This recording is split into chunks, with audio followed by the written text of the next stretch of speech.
Hi everybody, welcome to this winter day. Thanks for joining me. This is Rabbi Wagensberg. Our portion of Bo contains the last three plagues that God brought upon the Egyptian Empire. One of those plagues was the plague of darkness. The Midrash says a fascinating thing. The Midrash wants to know, where did that darkness come from? The Midrash says it came from the light from above. Most bewildering. What does the Midrash mean? Apparently, to bring darkness, it should have said that Hashem brought the darkness from a very deep place below.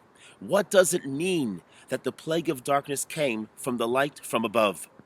Let me give you an example. Imagine a person has spent the entire night in a room that's pitch dark. Suddenly, in the morning, a person turns on the brightest of lights. The person that's been spending that time in the dark room simply cannot see anything. The light is actually blinding. By contrast, another person who's been in a room filled with light, if a person were to come in and turn on another light, well, the more the merrier. The person living in the room filled with light appreciates additional light. Well, that's an analogy, and it's analogous to what happened back in Mitzrayim.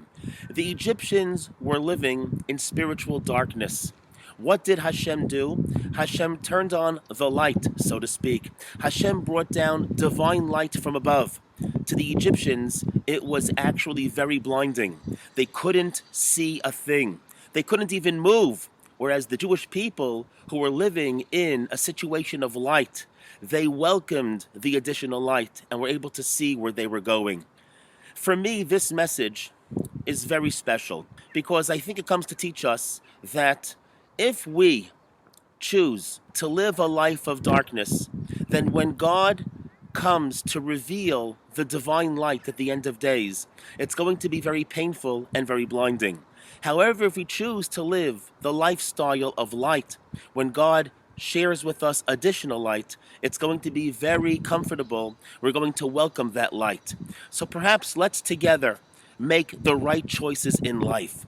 And that means to say, perhaps once a day, let's choose at least once to be on the side of light and to stay away from the side of darkness. And as we continue doing this, we move along further and further along the road to live a life of light, so that one day soon, when God brings that light into the world, we are going to be the beneficiaries. We're going to appreciate and love that light and celebrate all together in song and dance. Thanks for joining me. This has been Rabbi Wagensberg.